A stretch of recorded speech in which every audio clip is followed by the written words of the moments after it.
Hey guys, this is Pure Dragon here with the new game type Invasion on Boneyard. Just gotta wait for some people to show up, and then I'll get talking about this.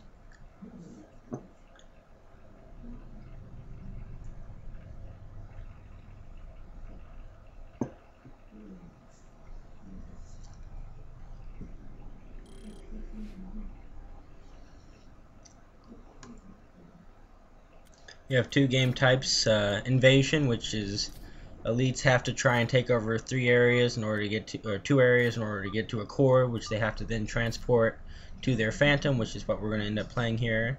I'll be on the Spartan side, or there's Invasion Slayer, which is killing 100 or getting to 100 points, and you can take over like King of the Hill areas, and you get special stuff out of it, like ghosts or warthogs, banshees, ghosts, tanks, etc. Weapons caches. And after every 25 kills, you get more tiers. Which here in Invasion, we only get 2 tiers: the Marksman and the normal, whatever you want to call it, Slayer class. That's the AR.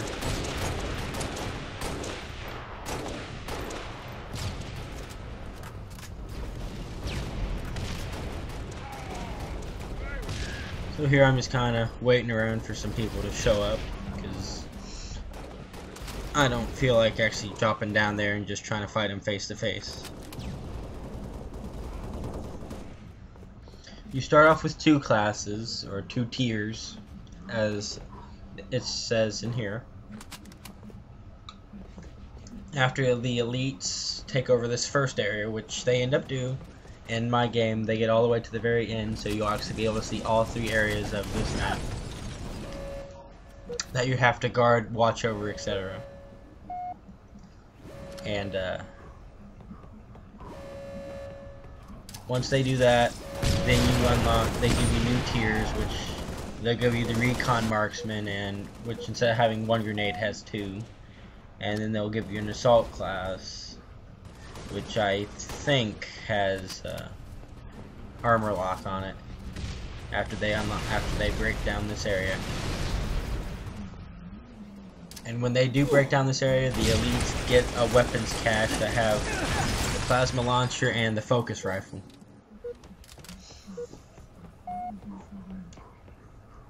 And they're gonna break down this thing in a few seconds, and you'll be interested to hear a little voiceover done by somebody who you might recognize if you watch Cartoon Network a little bit. Fall back to the refinery. We can't let the navigation core fall into Covenant hands. Did you recognize who that was? If you didn't, or if you don't know, if you've ever watched Ben 10, that's Max Tennyson, which is his grandfather. But other than that,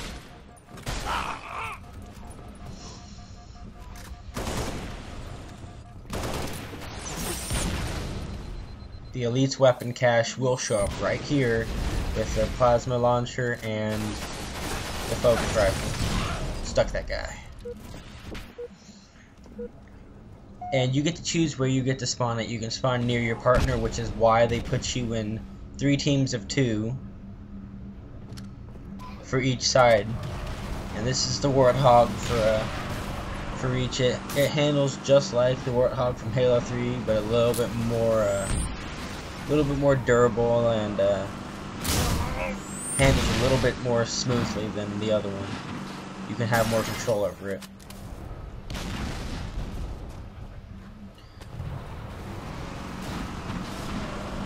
And I like what they did, because if you hear in a little bit, you'll notice that the front of the Warthog gets smashed in, and you can actually see it smashed in. It's not just normally fine, it's actually damaged. And that area I drove through, which was green, is the next area that the elites actually have to take over in order to unlock the core, which then they have to take to their Phantom.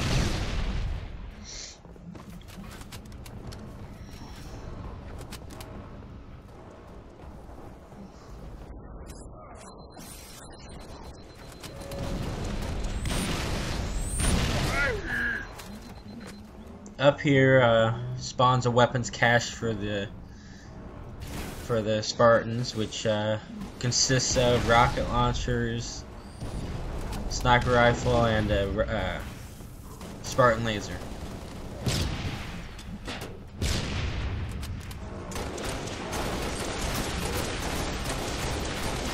Killjoy.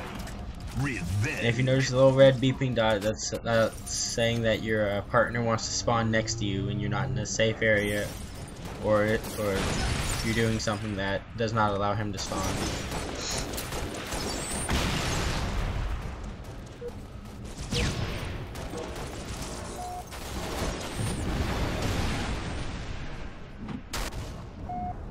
They've cracked the case. Don't let them escape with the core.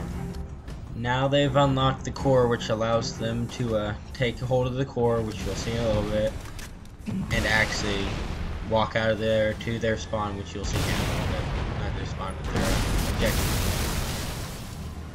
The Scorpion tank's not as strong as it is in Halo 3. It takes 3 plasma grenades, and this thing is pretty much finished.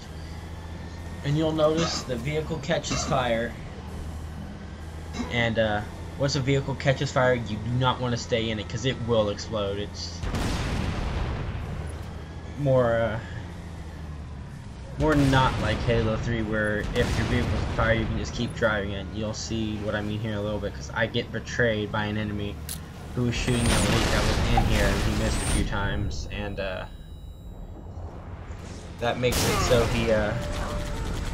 so my thing catches fire, and I try to jump out, and it explodes, and I get betrayed. Showing that flaming vehicles do explode.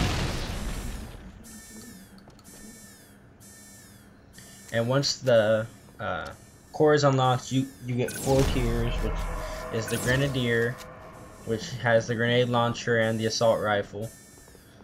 Then you have the Operator, which has armor lock, a pistol, and the shotgun. Then you also get a airborne class, which is an assault rifle and a pistol, which allows you to jetpack around. Core stolen. And then you have the marksman class, which is a pistol and the DMR with running. And when I was playing this yesterday when it came out, I noticed that these grenades aren't just normal grenades that are launched from here, they're EMP grenades. So if you shoot these at a vehicle, it will stop the vehicle.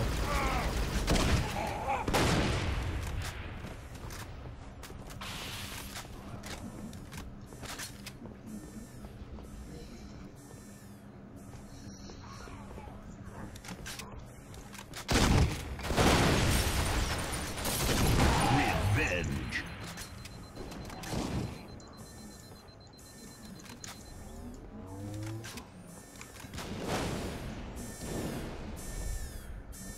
Yeah, you can return the generator. There's a glitch that in the beta that when you actually do return it, it will say flag return instead of core return, which ain't really a big deal. I thought it was kind of funny. 1 minute remaining. And that's pretty much all you really need to know about this. But the Slayer, I don't know, did I already talk about Slayer?